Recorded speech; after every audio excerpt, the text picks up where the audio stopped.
సోదరులారా, ఈరోజు మీర్పేట్ చందన చెరువు కామ్రేడ్ ఠాను నాయక్ విగ్రహం దగ్గర క్యాలెండర్ ఆవిష్కరణతో పాటు ఈరోజు హైదరాబాదులో ఉన్నటువంటి జిహెచ్ఎంసి పరిధిలో ఉన్నటువంటి మున్సిపల్ కార్పొరేషన్లో డివిజన్లను రిజర్వేషన్ కల్పించాలని చెప్పేసి ఈరోజు ఇక్కడ నిరసన ప్రోగ్రాం చేయడం జరుగుతూ ఉంది.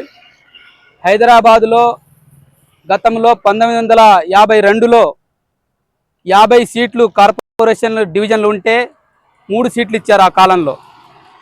తర్వాత 52 తర్వాత 100 సీట్లు అప్పుడు 2కు తగ్గించారు. దాని తర్వాత 150 డివిజన్లను పెంచారు, 2 ఉన్నాయి.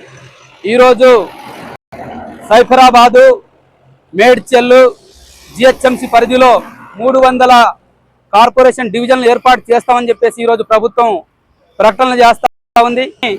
అందులో గిరిజనుల రిజర్వేషన్ మాత్రం అమలు చేయనటువంటి పరిస్థితి కనబడతా ఉంది. ఈరోజు జిహెచ్ఎంసి కమిషనర్ గారికి మేము ఒకే ఒక మాట విన్నవించుకోవడం ఏంటిదంటే, మేము తెలంగాణ రాష్ట్రంలో గిరిజనులుగా విద్యలో కానీ, ఉద్యోగాల్లో కానీ, ఇతర డిపార్ట్మెంట్లలో కానీ, కార్పొరేషన్లో కానీ గిరిజనులకు 10% రిజర్వేషన్ అమలు చేస్తూ ఉంది.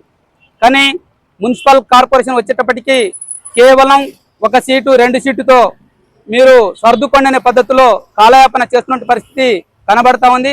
కాబట్టి 300 సీట్లలో ఖచ్చితంగా గిరిజనులకి 10% రిజర్వేషన్ కల్పించాలని చెప్పి డిమాండ్ చేస్తూ ఉన్నాం. లేకపోతే ఖచ్చితంగా ఈ హైదరాబాద్లో ఉన్నటువంటి మున్సిపాలిటీ కమిషనర్ కార్యాలయం ముందు పెద్ద ఎత్తున ఆందోళన నిర్వహించడం కోసం వెనుకాడమని చెప్పేసి తెలియజేస్తా ఉన్నాం.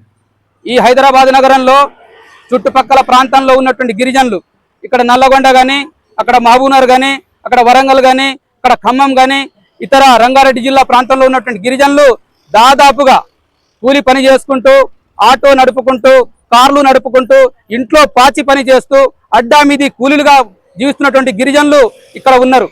కానీ వాళ్ళకందరికీ లెక్కలో తీసుకోకుండా ఈరోజు రిజర్వేషన్ ఏదో తూతూ మంత్రంగా 5 సీట్లు ఇస్తామంటే కుదరదని చెప్పేసి మేము హెచ్చరిస్తా ఉన్నాం. ఈ ప్రాంతంలో తెలంగాణ రాష్ట్రంలో 33 గిరిజన తెగలు ఉన్నాయి. ఒక్క గిరిజన తెగ, చాలా గిరిజన తెగలు ఇప్పటి వరకు రాజకీయ కోణంలో కానీ, రాజకీయ పదవుల్లో కానీ ఇప్పటికీ రానటువంటి పరిస్థితి ఉన్నది.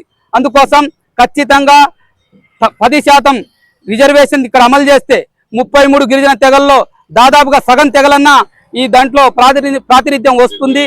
కాబట్టి తక్షణమే మున్సిపల్ కార్పొరేషన్లో రిజర్వేషన్ 10% ఇవ్వాలని చెప్పేసి మేము ఈ ప్రభుత్వానికి, కాంగ్రెస్ ప్రజా పాలన అధికారులకి మేము డిమాండ్ చేస్తూ ఉన్నాం. రాబోయే కాలంలో గిరిజనులు తలుచుకుంటే వాళ్ళ హక్కుల కోసం, వాళ్ళ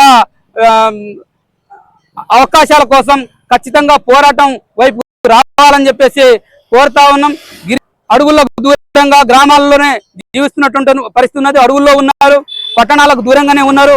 వాళ్ళందరికీ పట్టణాల్లో రావాలంటే, వాళ్ళకు అవకాశం కల్పించాలంటే ఖచ్చితంగా 10% మున్సిపల్ కార్పొరేషన్లో డివిజన్లలో 10% రిజర్వేషన్ ఇచ్చి వాళ్లకు న్యాయం చేయాలని చెప్పేసి డిమాండ్ చేస్తా ఉన్నాం. లేకపోతే తెలంగాణ రాష్ట్రంలో ఉన్నటువంటి గిరిజన తెగలన్నీ ఒక్కతాటి మీదకి వచ్చి పోరాటం ఒక్కటే మార్గం, ఆ హక్కును సాధించుకునే వరకు పోరాడతామని తెలియజేస్తూ సెలవు తీసుకుంటా ఉన్నా.